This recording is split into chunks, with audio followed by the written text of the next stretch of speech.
আসসালামু আলাইকুম। ঈদ স্পেশাল আরেকটি মজাদার রেসিপি নিয়ে আবারও চলে এসেছি। আজকের রেসিপিতে থাকছে একেবারে সহজ উপায়ে চিকেন কাচ্চি বিরিয়ানি রান্নার রেসিপি। তাহলে চলুন আমি কিভাবে চিকেন কাচ্চি রান্না করেছি তারই রেসিপিটি একবার দেখে নেই। প্রথমে চিকেন কাচ্চি রান্নার জন্য এখানে আমি 8 থেকে 9 পিস মুরগির মাংস নিয়েছি। এখন এই মাংসটাকে আমি ম্যারিনেট করে নিব। তার জন্য এখানে কিছু মশলা অ্যাড করে দিব। দিয়ে দিব পরিমাণ মতো লবণ, 1 চামচ রসুন বাটা, 1 চামচ আদা বাটা, 2 টেবিল চামচ বাদাম বাটা, 2 টেবিল চামচ গুঁড়া দুধ পানিতে গুলিয়ে এখানে দিয়ে দিলাম। আরও দিয়ে দিলাম আমি 2 টেবিল চামচের মতো টমেটো সস, হাফ চামচ স্বাদ মশলা, 1 চামচ চিনি। আজকের চিকেন কাচ্চিটা রান্নার জন্য এখানে আমি রেডিমিক্সের কাচ্চি বিরিয়ানির মশলা নিয়েছি। এই রেডিমিক্সের ভেতরে 2টি প্যাকেট থাকে, তার মধ্যে একটি হচ্ছে গুঁড়া মশলা আর আরেকটি প্যাকেট হচ্ছে আস্ত মশলার। তার মধ্যে গুঁড়া মশলার যে প্যাকেটটা রয়েছে সেই প্যাকেটটা সম্পূর্ণটা এখানে আমি দিয়ে দিয়েছি।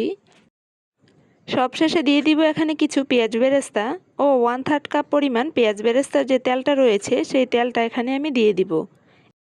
এখন সবগুলো মশলা আমি ভালোভাবে মেখে মিশিয়ে নিয়ে মাংসটাকে আমি প্রায় আধা ঘন্টার জন্য ম্যারিনেট করে রাখবো। আজকের চিকেন কাচ্চিটাকে রান্নার জন্য এখানে আমি 1 কেজি বাসমতি চাল নিয়েছি। এখন এই চালগুলোকে আমি ভালোভাবে পরিষ্কার পানি দিয়ে ধুয়ে নিব। চালগুলোকে সিদ্ধ করার জন্য অন্য একটি হাঁড়িতে আমি পরিমাণ মতো পানি চুলায় বসিয়ে দিয়েছি। এখন এই পানির মধ্যে আমি কাচ্চি রেডি মিক্সের মধ্যে থাকা যে আস্ত মশলার প্যাকেট সেই প্যাকেটের আমি সম্পূর্ণটা এখানে দিয়ে দিব। পানিটা যখন গরম হয়ে আসবে তখন এখানে আমি সেই বাসমতি চালগুলো দিয়ে চালগুলোকে আমি 80%-এর মতো সিদ্ধ করে নিব। কিছুক্ষণ পরপর চালগুলোকে একটু নেড়ে দিতে হবে। আর চালগুলো যখন 50%-এর মতো সিদ্ধ হয়ে আসবে ওই পর্যায়ে আমি চালের মধ্যে যে মশলাগুলো অ্যাড করেছিলাম ওই মশলাগুলো আমি ছেঁকে উঠিয়ে নিব। 80%-এর মতো কিন্তু ভাতটা ফুটে আসছে। এখন এই ভাতগুলোকে আমি পানি থেকে ছেঁকে উঠিয়ে নিব।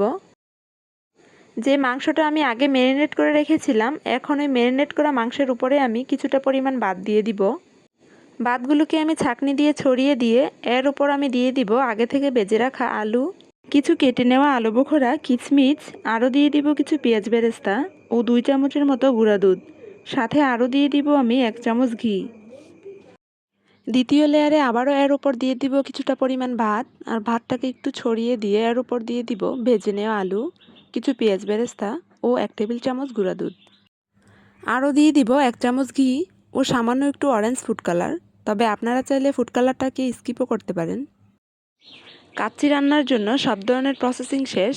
এখন ঢাকনাটাকে লাগিয়ে দিব আর ঢাকনার মধ্যে যে ছিদ্রটা রয়েছে সেটাও কিন্তু বন্ধ করে দিতে হবে, যেন কাচ্চির ভিতরের বাষ্পটা কোনোভাবেই বাহির না হতে পারে। কাচ্চির এই প্যানটাকে চুলায় একেবারে লো হিটে 40 থেকে 45 মিনিটের জন্য বসিয়ে দিব। 40 থেকে 45 মিনিট পর ফিরে আসলাম। এবার চুলাটাকে বন্ধ করে দিয়ে কাচ্চি বিরিয়ানির ঢাকনাটা উঠিয়ে নিলাম। দেখুন মাশাআল্লাহ দেখতে কতটা সুন্দর লাগছে আর খেতে তো বিশ্বাস করুন অনেক বেশি মজাদার। একেবারে বড় বড় রেস্টুরেন্ট থেকেও কোনো অংশে কম নয়। তাই এই ঈদে আপনারা অবশ্যই এভাবে চিকেন কাচ্চিটা রান্না করে খেয়ে দেখবেন, আপনাদের কাছে অনেক বেশি ভালো লাগবে। আশা করি আজকের এই সহজ কাচ্চি বিরিয়ানির রেসিপিটা আপনাদের কাছে ভালো লেগেছে। আর ভালো লেগে থাকলে প্লিজ সবসময় আমার চ্যানেলের পাশে থাকবেন। আজকে এ পর্যন্তই। সবাইকে অগ্রিম ঈদ মোবারক। সবাই অনেক অনেক বেশি ভালো থাকবেন। আল্লাহ হাফেজ।